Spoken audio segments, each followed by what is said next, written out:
Bom dia, você acompanhando a TV Notícias Agrícolas nesta quinta-feira, dia 6 de março. Eu sou Guilherme Dorigatti, esse é o programa Realidades da Safra, que está começando hoje esse momento para a gente fazer um giro pelo Brasil, visitar as mais diferentes regiões produtoras do país para verificar o desenvolvimento das lavouras, e aí a sua participação é muito importante para ajudar a gente a construir esse quadro, mostrar esse cenário das lavouras. Mande aqui no nosso chat do YouTube o seu nome, a sua região e conta pra gente como é que tá a lavoura aí para você, como é que tá o desenvolvimento, o andamento de colheita, de plantio, pra gente ir compartilhando essas informações, esses relatos aqui ao longo do Realidades da Safra.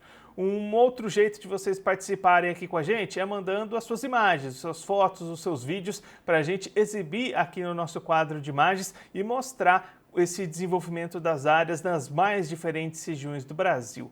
Vamos começar a fazer esse giro de imagens, porque o Marcílio Fernandes Marangoni, ele é engenheiro agrônomo lá em Darcinópolis, no Tocantins. A gente acompanhou algumas imagens da colheita da soja enviadas por ele ontem. Hoje a gente consegue ver essa colheita que segue avançando lá em Darcinópolis e já tem plantio de milho acontecendo também. Daqui a pouquinho a gente vai ter uma entrevista ao vivo com um representante da ProSoja do Tocantins, mostrando justamente esse cenário lá na região. Outro que mandou imagens aqui pra gente foi o Paulo Neves, lá de Prudentópolis, no estado do Paraná. A gente consegue acompanhar as lavouras de soja do Paulo Neves, Prudentópolis, Paraná. A gente acompanhou ontem entrevista com o pessoal lá de Assis Chateaubriand, no estado paranaense, trazendo essa situação das lavouras por lá. E aí a gente vê as imagens do Paulo Neves, produtor de Prudentópolis, no Paraná.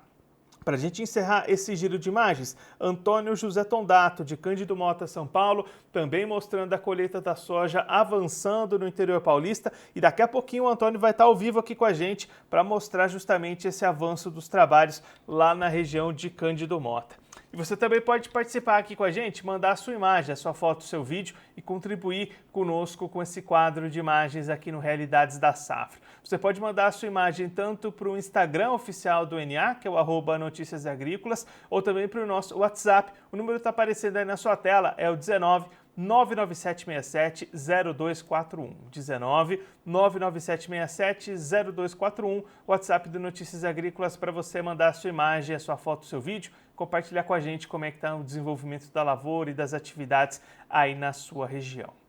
Vamos dar sequência à nossa programação, vamos começar a receber os nossos entrevistados, os nossos convidados. Esse é o Entrevistas da Safra.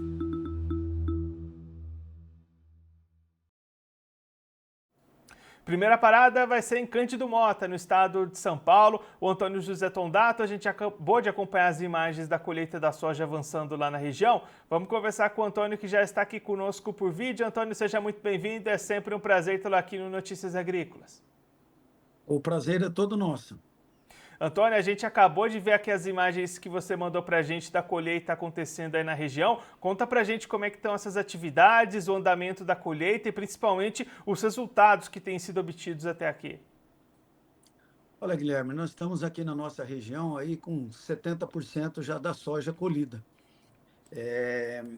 Andou rápido, né? Nós estamos tendo um clima favorável para a colheita, chuvas só localizadas e a temperatura muito alta. Então, a nível de campo, a colheita ficou acelerada. Nós já estamos com 70% da colheita efetuada da soja e 50% do plantio de milho safrinha atrás. Algumas regiões nossas, o clima continua como foi a safra inteira de soja, irregular, chuvas de pancada não estamos tendo faz muito tempo. Nós só tivemos chuvas gerais até véspera do Natal. Depois dali para frente a chuva foi cortada, então nós começamos a ter chuvas de pancadas e elas são muito irregulares e foram muito determinantes na produção de soja aqui na região. Aonde essas chuvas foram constantes, as produções foram melhores e aonde faltou essa chuva, as produções já foram menores. Então nós não tivemos uma quebra de safra igual do ano passado, que foi em torno de 60%, mas em torno de 20% a 25% devido a esse corte. Então, nós tivemos um corte de chuvas de 30 dias, de 20 de dezembro até 20 de janeiro, em uma boa parte das áreas, que nos deu uma quebra de safra até grande para a região. Agora, essas regiões onde chove e reprisam essas chuvas, as produções já foram melhores. Então, a safra de soja está andando bem, com o clima muito quente e as chuvas sendo determinantes para a produção e para o plantio de milho safrinha também. Tivemos 40% desse plantio do milho safrinha dentro de uma janela ideal, e agora esse restante 60% nós vamos plantar dentro de março, que já fica uma lavoura um pouco mais assim perigosa em termos de clima e em termos de geada em junho e julho. Sobre essas colheitas, Antônio, qual que é essa diferença de produtividade? Essas produtividades vão até quando naquelas áreas melhores e ficam restritas a que produtividade nessas áreas piores? Olha, as áreas melhores, onde houve uma chuva na passagem do ano novo, a soja está na faixa de 60 a 65 sacos por hectare. Aonde não pegou essas chuvas do ano novo, na passagem do ano novo, nós tivemos uma linha de estabilidade, mas que não pegou a região inteira, essa produção já cai para 40, 45 sacos por hectare. Então, tivemos uma quebra aí de 20 sacos por hectare. Só dessa chuva ter sido no ano novo e não tendo esses 30 dias de estiagem. Então, nós estamos aí com uma média na região em torno de 50 a 55 sacos por hectare.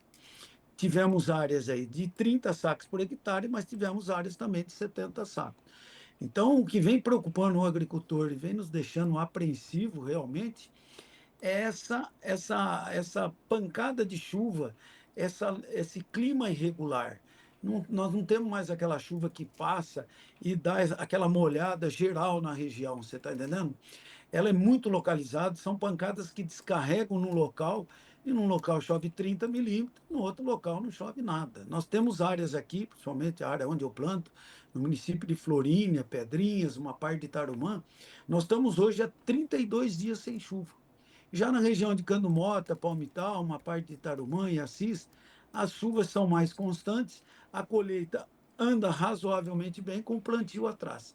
Já essas regiões com 32 dias de seca, o plantio está paralisado. O plantio, a colheita andou bem, mas o plantio está paralisado. Ninguém plantando porque existe uma secura muito grande. Altas temperaturas, nós tivemos temperatura em torno de 37 graus, e isso aí secou o solo rapidamente. Então, é muito assim, vamos falar, típico de cada região, uma maneira que está se encontrando a colheita e o plantio de milho safrinha. E isso preocupa muito, porque alguns agricultores já tiveram as suas áreas prejudicadas no ano passado pela falta de chuvas, e esse ano, de novo, reprisou em algumas regiões. Não é uma quebra igual ao do ano passado, mas é uma quebra em alguns lugares que preocupa realmente. Então, o clima está sendo determinante. Aonde as pancadas de chuvas elas ocorrem, a produção é boa. Aonde elas não ocorreram, principalmente essa do ano novo, que interrompeu essa seca de 30 dias, que só voltou a chover em 20 de janeiro, realmente a produção é bem mais baixa. E como é que estão as oportunidades de comercialização, Antônio, para essa soja que está sendo colhida? Olha, a gente esperava até uma queda um pouco maior no preço de soja, isso não vem ocorrendo. Nós estamos aí com soja na faixa de R$ 123 aqui na cidade de Cando Mota, e o milho 76. É o que vem surpreendendo o mercado, devido à falta já de milho no mercado, e a falta e o atraso de plantio do milho safrinha, que já é também preocupante. Então, nós temos milho na faixa de R$ 76. É um preço razoável para os custos. Agora, a soja, a gente aguarda ver se melhora um pouco mais, aguardar essas medidas aí dos Estados Unidos, com taxações, né, com o Brasil, com o México, com a China, se isso aí vai repercutir no mercado e a compra volta para o Brasil, e aí a gente teremos um pouco de prêmios melhores e talvez uma recuperação no preço, para aliviar um pouco a situação do agricultor com relação à quebra muito violenta do ano passado. A quebra foi grande e os preços foram muito ruins. Então, o agricultor torce aí para uma virada nesses preços aí, para que os compromissos sejam cumpridos e a gente fique numa situação um pouco mais confortável. E Antônio, olhando agora para o milho, né, você destacou esse cenário de atraso de plantio, também do clima que segue irregular aí na região. A gente já consegue apontar algum prejuízo para o desenvolvimento dessas áreas? Olha, o prejuízo, na verdade, é essas regiões que não têm chovido, é o atraso. Aonde já foi feito o plantio de milho safrinha, esses 40%, 50%, são áreas que repetem a chuva. É uma coisa assim, até impressionante. As chuvas voltam a cair praticamente dos mesmos lugares, das mesmas regiões. Então, nesse lugar, o desenvolvimento é satisfatório. O problema maior está nesses 50%, aonde não chove há 32 dias, que não há o plantio. Que já poderia ter havido plantio dentro de fevereiro, dentro de uma janela ideal, e com desenvolvimento bom. Então, a preocupação maior é esse atraso nas regiões que não chove. Então, nós temos 40%, 50% do milho a plantar, e sendo que esses 40% de milho são áreas que realmente as chuvas paralisaram. Não temos chuvas que possam iniciar o plantio. Então, nós temos também o fator seguro, que nos dá até 30 de março para plantar esse milho.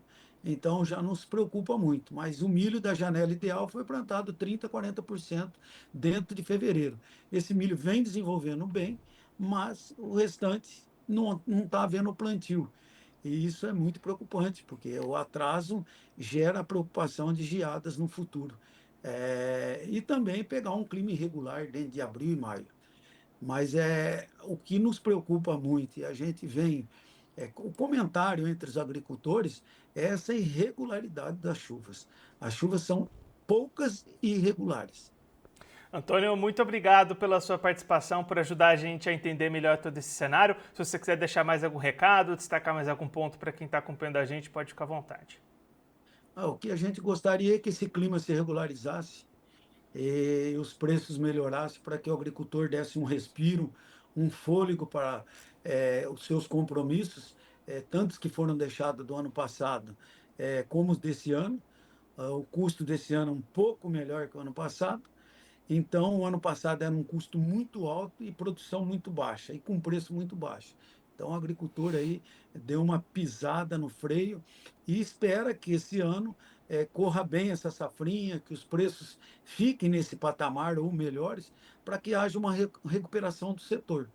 Mas o grande determinante da produção mesmo está sendo o clima. Então, o que a gente espera é que Deus nos mande um clima favorável, um clima normal, para que a produção seja boa e tudo corra bem e a gente consiga é, cumprir os compromissos, o agricultor volte a respirar um pouco melhor, porque a situação da parte do agro piorou muito de 2 anos para cá, né? Aquela soja a R$ 200 nos trouxe uma ilusão e o mercado hoje é um mercado bem abaixo e preocupa muito os agricultores por causa dos investimentos que são feitos. A espera é isso aí, um clima normal que a parte da gente a gente executa na lavoura. Antônio, mais uma vez, muito obrigado. A gente deixa aqui o convite para você voltar mais vezes, a gente seguir acompanhando esse avanço das atividades aí na região. Um abraço, até a próxima. Um abraço. Esse, o Antônio José Tondato, produtor rural em Cândido Mota, no estado de São Paulo, conversou com a gente para mostrar como é que estão as atividades de campo lá na região que segue avançando com a colheita da soja, cerca de 70% dessa área já colhida, e aí produtividades variando bastante entre as regiões, de acordo com o volume de chuvas registradas. Essa chuva bastante regular durante todo o ciclo impactou na produtividade, expectativa de quebra em torno de 20% para essa safra de soja 24-25 lá na região de Cândido Mota, no interior de São Paulo. Ao mesmo tempo, o plantio do milho segue avançando, 50% das áreas plantadas até esse momento, mas apenas 40% do total dentro da janela ideal, dentro do mês de fevereiro. 60% das áreas de milho vão ficar fora do período ideal lá na região, e aí a preocupação bastante grande com o clima. Essas condições climáticas seguem irregulares, segue chuva bastante disparelha lá na região, como o Antônio comentou aqui com a gente, e aí especialmente para essas áreas que vão ser plantadas em março, esse clima vai ter que se estender por mais tempo, sendo positivo, para garantir melhores chances de potencial produtivo. Claro, a gente vai seguir acompanhando de perto esse desenvolvimento da segunda safra de milho lá em Cândido Mota, no estado de São Paulo. Vamos seguir o nosso giro, seguir recebendo os nossos entrevistados. Próxima parada vai ser em Santa Catarina para conversar com o Enori Barbieri, vice-presidente da FAESC, que já está aqui conosco por vídeo. Seu Enori, seja muito bem-vindo, é sempre um prazer tê-lo aqui no Notícias Agrícolas. Bom dia a você, Guilherme. Bom dia a todos que nos assistem. Sonori, a gente vem acompanhando aí em Santa Catarina as boas expectativas para essa safra de verão, de soja, de milho. Com o avanço dessas atividades, essas boas expectativas seguem presentes para o produtor catarinense? Olha, te diria que nem tanto assim, né? Nós tivemos aí inicialmente a colheita do milho para silagens, é uma área de 230 mil hectares que já foram colhidas, com um ótimo resultado de produtividade, em torno de 70 por hectare, né? E também tivemos já praticamente a colheita do milho verão, com uma boa produtividade em Santa Catarina, uma estimativa de colheita de 2,5 milhões de toneladas, talvez a melhor colheita que nós tivemos até agora em relação à produtividade do milho. Mas, infelizmente, Santa Catarina não está escapando também desse laninha disfarçado, que a gente sabia se vinha ou não vinha, e nós aí estamos com falta de umidade no solo, nós estamos tendo problema já do pessoal que plantou a soja mais da tarde, e no pessoal que colheu esse milho para silagem, que colocou feijão, ou muitos colocaram soja em cima disso, fazendo uma safrinha, e esse pessoal também começa a reclamar da falta de umidade. E começam a ser contabilizadas perdas. Eu acho que as coisas ainda não foi feito levantamento, porque não tem nenhuma chuva prevista a curto prazo. Mas, infelizmente, do oeste de Santa Catarina, lá da divisa com a Argentina, quanto mais para o oeste, faz parte daquela seca que está atingindo o sudoeste do Paraná, o oeste do Paraná, o oeste de São Paulo, o Mato Grosso do Sul, o oeste do Rio Grande do Sul. Nós temos essa região que está bem afetada, principalmente na lavoura da soja, que é uma região onde tinha milho safrinha, é ali que está sendo bastante afetada essa segunda safra ou safrinha de soja que os produtores fazem nessa região. E se a gente olhar para as previsões à frente, Nori, tem uma perspectiva de mudança desse cenário, uma melhora dessas condições? Olha, eu tenho que ser realista contigo e todos aqueles que eu estou falando.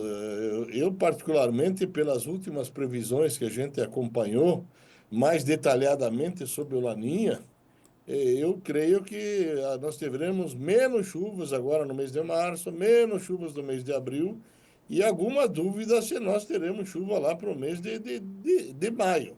No sul, a gente sabe que alguma coisa é melhor do que o centro-oeste, aonde está, é um pouco melhor a questão aqui.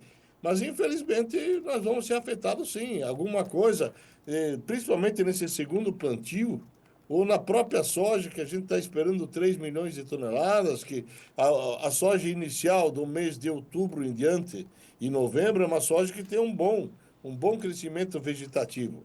Agora, nessas áreas que a gente colocou soja como segunda safra ou feijão, que está tendo já praticamente 15 dias sem chuva, essas áreas, e temos que admitir que o calor acima da média aí, que todo mundo fala em torno de 5 graus, é muito forte o calor e esse excesso de calor também vai trazer prejuízos para a formação de grãos. Então a gente tem essa consciência que o produtor começa a se preocupar com a situação que está essa lavoura no campo, qual vai ser o resultado dessa produtividade, porque até agora nós temos aí domingo uma mudança de clima, mas de diminuição de calor. Isso não significa que teremos chuvas boas programadas pela frente. Ainda temos muitos dias, conforme as previsões, sem uma chuva satisfatória. E aí, Nori, além de se preocupar com essa questão de clima, o cenário de preços para comercialização também tem preocupado o produtor aí no estado, né? Olha, soja nós não temos nenhuma luz no fundo do túnel. Como nós somos um estado pequeno e de consumo alto, principalmente no milho, que necessitamos mais de 8 milhões de toneladas e colhemos aí, estamos colhendo uma safra que chega a 2,5 milhões, e os preços começaram a reagir um pouco em função dessas más notícias que nós estamos tendo do Brasil inteiro, que não é Santa Catarina que é uma exceção. Nós éramos exceção que estávamos tendo um clima normal em Santa Catarina. Agora não, agora estamos no mesmo barco de todo mundo. E nós sabemos que o Brasil precisa muito da segunda safra de milho. Nós estamos ouvindo aí todo dia que tem muita gente fora da janela ideal, que seria a janela certa para ter plantado milho safrinha, que no Centro-Oeste houve atraso de plantio em função da não possibilidade de colher a soja nos dias normais, ou na época normal, do excesso de chuva no Centro-Oeste, e atrasou o plantio de safrinha de milho. E com essa previsão lá na frente de pouca chuva para o final do mês de abril e no mês de maio, preocupa a safrinha. Até estamos aguardando um relatório da Conab que nos diga se realmente aquela previsão de plantio de milho de segunda safra vai se concretizar ou não. Então, porque isso é muito interessante. Tínhamos uma previsão e alguns institutos nos davam acima de 130 milhões de toneladas de milho. Agora, a gente já sabe que milho, o comprometimento do milho já está praticamente todo ele escalonado, de consumo interno, etanol de milho, exportações brasileiras, com esse problema de taxação, há uma tendência de aumentar um pouco, não muito, mas aumentar as exportações.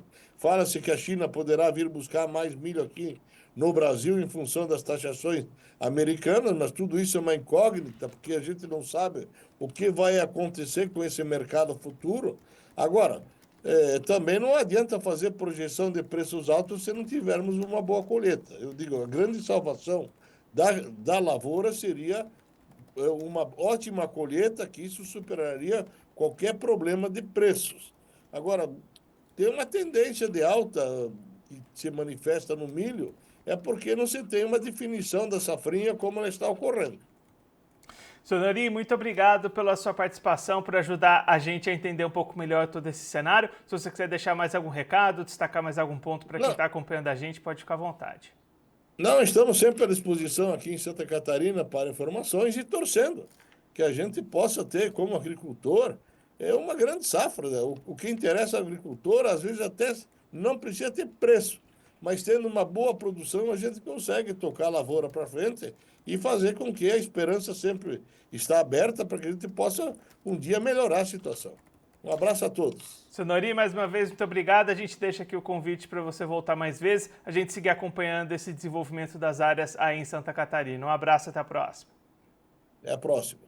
Esse o Enori Barbieri, vice-presidente da FAESC, que conversou com a gente para mostrar um pouquinho esse cenário das lavouras lá em Santa Catarina, estado que encerrou a safra de milho, milho silagem com ótimas produtividades, milho verão também com um bom patamar de produtividades, mas agora começa a se preocupar para a safra de soja. O Enori destacando que falta umidade do solo, especialmente para aquela soja plantada no tarde, também para áreas de safrinha de soja que vieram esse plantio depois dessas áreas de milho silagem, essas localidades sofrendo com essa falta de umidade, deixando o produtor preocupado neste momento, esperando uma volta dessas chuvas, mas que quando se olha para as previsões à frente, segundo o Enori, não tem boas perspectivas da retomada dessas precipitações, pelo menos no curto prazo, lá para Santa Catarina. Vamos seguir o nosso giro, vamos agora lá para o estado do Tocantins conversar com o Thiago Faco, vice-presidente da ProSoja estadual, já está aqui conosco por vídeo. Thiago, seja muito bem-vindo, é sempre um prazer tê-lo aqui no Notícias Agrícolas. Bom dia, bom dia. Uma satisfação estar falando com vocês aí. Tiago, a gente acabou de acompanhar algumas imagens do pessoal aí em Darcinópolis e Tocantins avançando com a colheita da soja. Conta pra gente como é que estão esses trabalhos, o produtor segue em campo, segue realizando essa colheita, né? Exato, a safra se desenvolveu tranquila, né? Foi uma safra satisfatória para nós, agora a chuva tem dado uma incomodada, né? Tem atrasado os trabalhos de campo aí, a gente está com um percentual aí algo em torno de 60%, algumas regiões um pouco mais, ao sul do estado um pouco menos colhido, mas a gente deve estar com 60% a 70% da safra colhida. A chuva tem atrapalhado um pouco, a gente está tendo um caos logístico, digamos assim, aqui temos bastante problema de entrega, as trades não estão dando conta de absorver a safra aqui, sabe? Não foram feitos os investimentos necessários desde VLI, de transbordo, tudo. Então está tendo um pouco de dor de cabeça, digamos assim, um pouco de preocupação por conta do produtor dessa questão das entregas aí, tá ok? E aí, Thiago, como é que estão os resultados dessa safra? Produtividades têm sido positivas? Na grande maioria, sim. Eu acho que a nossa safra, como eu falei, ela se desenvolveu muito bem esse ano. Uma safra boa, ela é uma safra que não vai remunerar muito o produtor. mas ela é uma safra que ela tende a ser recorde para nós aqui, né? A gente deve fechar aí próximo a 60 sacos de média. Na sua grande maioria, as lavouras que está sendo colhido, está se confirmando isso. Porém, é uma safra que a gente está com uma defasagem de preço muito grande aqui, né? Uns custos elevados, então é uma safra boa, mas é que ela praticamente não vai remunerar o produtor, né? Olhando para a comercialização, Thiago, como é que estão esses preços, essas oportunidades de vendas para o produtor aí no estado? A gente aqui tem um agravante, que é esse imposto que foi colocado aí no estado do Maranhão. Toda a soja que vai para exportação, que passa no Maranhão, ela é passível de cobrança de um imposto chamado SEG, né, que representa 1,8% do valor bruto da nota fiscal. E isso aí, as trades hoje na formação do preço, está repassando para o produtor esse imposto aí, sabe? Então, uma coisa que está meio... a ProSoja Maranhão conseguiu uma liminar na justiça para derrubar esse imposto, porém as outras estados estão passando lá, então está sendo passível de cobrança. Isso aí está nos achatando o preço aqui, né? Então, que nem eu digo, as trades estão na formação do preço, já estão descontando isso. Hoje a gente está aqui comercializando soja a menos de R$ 110 disponível, né? A gente sabe que se formar o preço com Chicago, com prêmio, com custo e com dólar, ele daria um pouco a mais. Tá? Então, assim, o nosso preço aqui está bem defasado em relação, principalmente, até aos estados vizinhos aqui. A gente está no aguardo aí do desfecho, desdobramento que vai acontecer com essa situação aí do Maranhão, mas a gente está com os preços bem defasados em relação ao resto do Brasil. Um caso meio particular do Tocantins aqui, não diria do Tocantins, mas o Mato Piba todo aqui. E dentro dessa questão de fretes, de logística, Thiago, o produtor enfrenta essas dificuldades até com o custo desse frete, que também cresceu bastante nos últimos tempos, né? O frete nosso aqui em relação à entre safra, ele triplicou, né? Para não dizer mais do que isso até hoje, não está tendo, assim, são longas filas aí.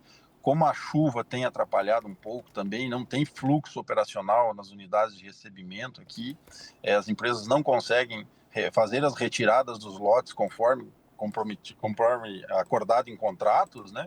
Isso aí vai acarretando um atraso em toda a cadeia aí, né? E aí isso aí as três repassam via custo, né, para o produtor. Então, assim, a parte logística nossa aqui está bem complicada. A gente teve um aumento aí de algo, acho que vamos escolher 10% a mais em toneladas em relação ao ano passado, e a gente praticamente não teve nenhum investimento em infraestrutura e armazenagem, né? Então, era previsível que teríamos um problema logístico muito grande, né? E essa logística também reflete no milho, né, Thiago? Os insumos para essa segunda safra também estão com dificuldades para chegar para o produtor. Exato. A nossa safrinha, né, a gente já fechou a janela aqui praticamente. Existem áreas sendo plantadas ainda fora da janela, em função do excesso de umidade, aí foi empurrando essa safrinha para fora da janela. Além de todos esses problemas habituais da safra, a gente também tem um problema da ponte que caiu na divisa do Tocantins com o Maranhão, está tendo dificuldade de trazer produtos de lá. Então, assim, essa semana eu acredito que as coisas devem ter normalizado um pouco, mas a semana passada tinha relato de produtores que ainda não haviam recebido seu fertilizante da safrinha, sabe? Então, assim, o custo logístico e o custo Brasil aqui está nos atrapalhando bastante, né? Esse preço dos fretes aqui está exorbitante, está impraticável, na verdade. Tiago, muito obrigado pela sua participação, por ajudar a gente a entender melhor todo esse cenário. Se você quiser deixar mais algum recado, destacar mais algum ponto, pode ficar à vontade. Não, tranquilo, fico à disposição aqui, precisando de qualquer coisa da gente, estamos à disposição aqui. Só um abraço a todos aí, vamos com fé que no fim dá certo. Grande abraço e um bom dia. Tiago, mais uma vez, muito obrigado. A gente deixa aqui o convite para você voltar mais vezes, a gente seguir acompanhando essas atividades aí no estado do Tocantins. Um abraço, até a próxima. Um abraço, tudo de bom. O Thiago Facco, vice-presidente da ProSoja do Tocantins, conversou com a gente para mostrar um pouquinho esse cenário das atividades lá no estado. O estado que segue avançando com a colheita da soja, cerca de 60% das áreas colhidas, produtividades positivas na casa das 60 sacas por hectare e expectativa de safra recorde para a soja lá no estado do Tocantins. As dificuldades vem com relação à chuva, que atrasa e dificulta esses trabalhos de colheita, e principalmente com relação à logística, que é impactada também por essa chuva, mas também um aumento elevado do preço dos fretes, que mais que triplicaram dentre o período da entre-safra até este momento. Dificuldades com taxações no estado do Maranhão, dificuldades para recebimento dessa soja pelas traders e também refletindo na segunda safra de milho, atraso na entrega de insumos importantes para o plantio da segunda safra, que já está fora da janela ideal de cultivo lá para o estado do Tocantins. O Thiago trazendo todo esse relato das dificuldades enfrentadas pelo produtor tocantinense neste momento. Claro, a gente vai seguir acompanhando de perto todo o avanço dessas atividades aqui ao longo da nossa programação. Agora vamos dar sequência ao nosso programa Realidades da Safra desta quinta-feira. Vamos trazer algumas notícias, informações sobre o desenvolvimento de safras, desenvolvimento de culturas ao redor do Brasil. Esse é o Notícias da Safra.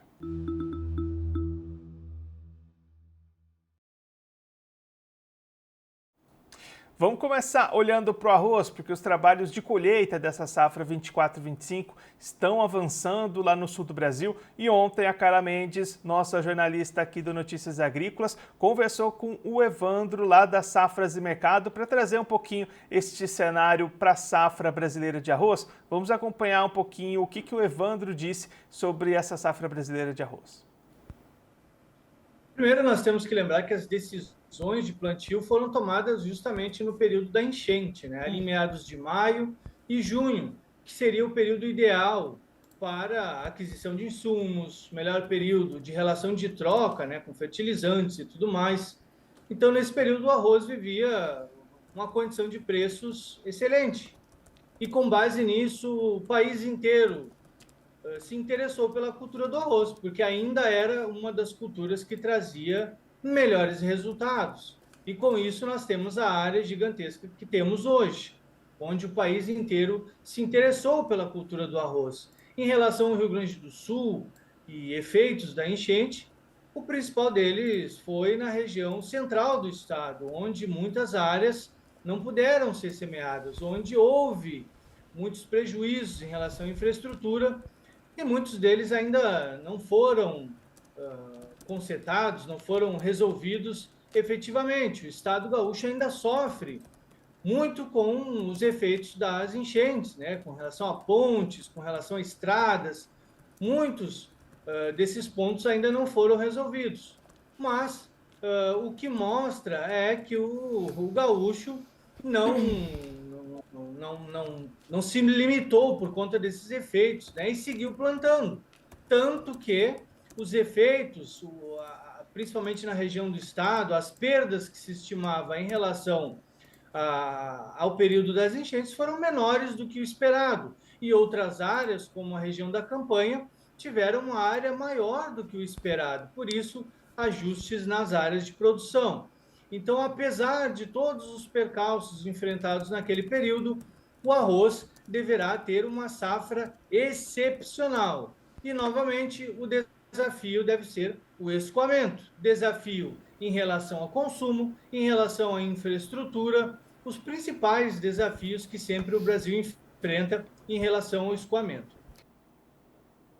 Vamos olhar agora para a soja, porque a Ceres Consultoria reduziu as suas estimativas de produção para a safra brasileira 24-25. A safra de soja do Brasil foi reestimada em 171,6 milhões de toneladas, abaixo da projeção do mês anterior, por conta de cortes na estimativa no Rio Grande do Sul e no Mato Grosso do Sul, que sofreram com seca e calor, segundo a avaliação da consultoria Ceres, divulgada nesta quarta-feira. As menores precipitações, combinadas às altas temperaturas nesses estados, levaram a uma piora nas lavouras. O estado que mais sofreu com essa conjuntura climática foi o Rio Grande do Sul, que somou perdas de 1,3 milhão de toneladas, seguido por Mato Grosso do Sul, com 0,9 milhão, e Santa Catarina, com 200 mil toneladas, afirmou a Ceres em nota. Ainda assim, a safra brasileira deve crescer 11,1% ante 23-24, com produtividade média nacional de 61 sacas por hectare, 9% maior do que o ciclo anterior e representando recorde de produção na visão da Ceres. Segundo a consultoria, as mudanças não devem impactar profundamente o quadro de oferta e demanda. A geração de estoques ainda deve ser muito alta e a tendência dos preços deve se manter neutra, afirma a consultoria. Pelo cenário base, a Ceres estima que o Brasil poderia ter uma exportação recorde de 107 milhões de toneladas ante as 98,8 milhões do ano anterior, com um esmagamento no país de 56,5 milhões de toneladas em 2025 ante 54 milhões em 2024. Os estoques finais, 24 e 25, cresceriam para mais de 5 milhões de toneladas versus 1,1 milhão no ciclo passado. Na última segunda-feira, a consultoria Stonex também reduziu as estimativas de produção da soja 24 e 25 para 168,3 milhões de toneladas, queda de 1,5% frente ao número anterior da consultoria. Portanto, esses impactos de clima, especialmente em Rio Grande do Sul e Mato Grosso do Sul, refletindo agora nas consultorias, reduzindo as expectativas de produção, ainda assim estimando produção recorde e bastante elevada para a soja brasileira nessa temporada 24-25. Vamos olhar agora para o café, porque a situação de clima neste momento já traz preocupações, inclusive se a gente olhar para a próxima safra do café. Ontem a Rafaela Ribeiro, repórter aqui do Notícias Agrícolas, conversou com o Eduardo Carvalhais, que é analista de mercado do escritório Carvalhais. Ele trouxe algumas percepções sobre esse desenvolvimento da safra brasileira de café. Vamos acompanhar o que o Eduardo Carvalhais trouxe ontem para a Rafaela Ribeiro aqui no Notícias Agrícolas. Mesmo, né? Ou seja, nós estamos com o clima irregular, não só no Brasil como no mundo todo. Estamos enfrentando no momento uma onda de calor fortíssima, com temperaturas médias, com temperaturas acima da média em todo o sudeste brasileiro. Essa onda de calor começa lá em Porto Alegre, começa no Rio Grande do Sul e sobe aqui pelo sul inteiro, sudeste, batendo lá também no norte de Minas Gerais e pegando o Espírito Santo, o estado de São Paulo, Paraná, e isso, essas temperaturas preocupam, não dá para se saber exatamente qual vai ser o efeito na safra brasileira 2025 e se está prejudicando alguma coisa ou não para 2026, porque agora é que estão crescendo os ramos onde vai nascer a próxima safra 2026. Essa previsão de calor vai perdurar até mais ou menos dia 10, lá no Cerrado até dia 15, e depois a previsão de cair um pouco as temperaturas de chuvas irregulares. E esses impactos do clima do café têm trazido uma verdadeira crise global para o setor cafeeiro. Notícia que está em destaque no Notícias Agrícolas. A Rafaela Ribeiro trouxe também esse relato, esse olhar internacional para a situação do café, que a forte alta dos preços do café desde o final do ano passado está afetando a cadeia de suprimentos e vem pressionando torrefadores, começando a prejudicar também os consumidores. A situação está se tornando cada vez mais complicada, pois juntamente com a supervalorização do café, os níveis de estoques monitorados pela AICE estão diminuindo. O aumento exorbitante dos preços já prejudicou a demanda nos principais mercados e está começando a conter o crescimento do consumo antes forte e em expansão nas economias emergentes. No Vietnã, grupos da indústria relatam que os altos preços estão fazendo com que alguns compradores hesitem em fazer grandes pedidos e na Indonésia, alguns torrefadores estão mudando para usar grãos de qualidade inferior.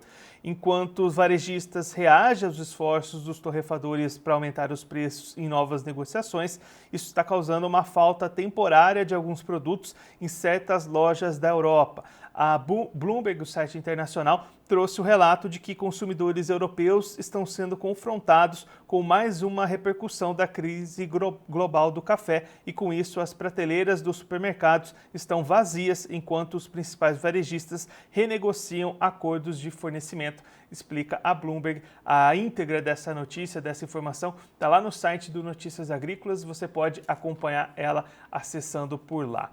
Outra informação que está lá no Notícias Agrícolas é a página do Realidades da Safra. Por lá você pode acompanhar todas essas informações que a gente traz aqui ao longo dos nossos programas, ao longo da nossa programação. Você pode rever os vídeos anteriores, ali em destaque as entrevistas que a gente trouxe ontem aqui no Realidades da Safra, região de Assis Chateaubriand no Paraná, também o Pará e Santo Ângelo no Rio Grande do Sul, todas elas no programa de ontem. Daqui a pouquinho as entrevistas de hoje também vão estar disponibilizadas lá na página do Realidades da Safra para você rever e poder ver alguma informação que você perdeu.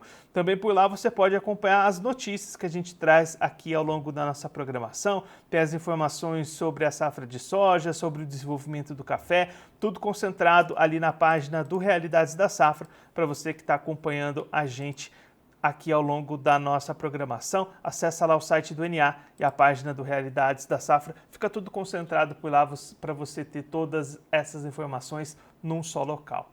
Eu vou aproveitar para reforçar o convite para você mandar as suas imagens, as suas fotos, os seus vídeos aqui para a gente poder exibir ao longo da nossa programação e compartilhar como é que está esse relato aí em loco, aí para você, para a sua lavoura, para a sua região. Mande a sua foto aqui para a gente, tanto pelo Instagram oficial do NA, que é o @Notícias Agrícolas, ou também para o nosso WhatsApp. O número está aparecendo de novo aí na sua tela, é o 19 99767 0241. 19 99767 0241. Compartilha com a gente a sua foto, o seu vídeo da sua lavoura, das suas atividades de campo, que a gente vai exibir aqui ao longo da nossa programação nos próximos programas do Realidades da Safra.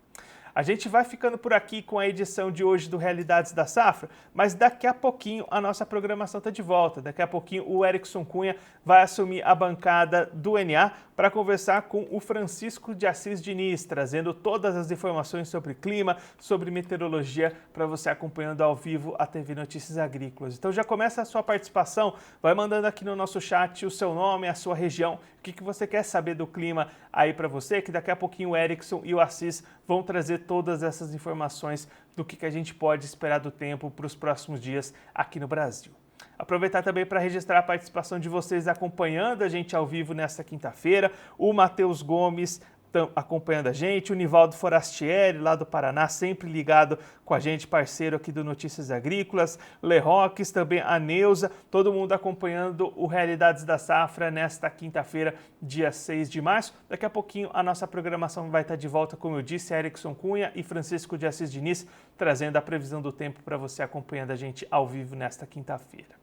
Eu sou Guilherme Dorigatti, o programa Realidades da Safra de hoje vai ficando por aqui, mas daqui a pouquinho a nossa programação está de volta. Notícias Agrícolas, informação agro-relevante e conectada.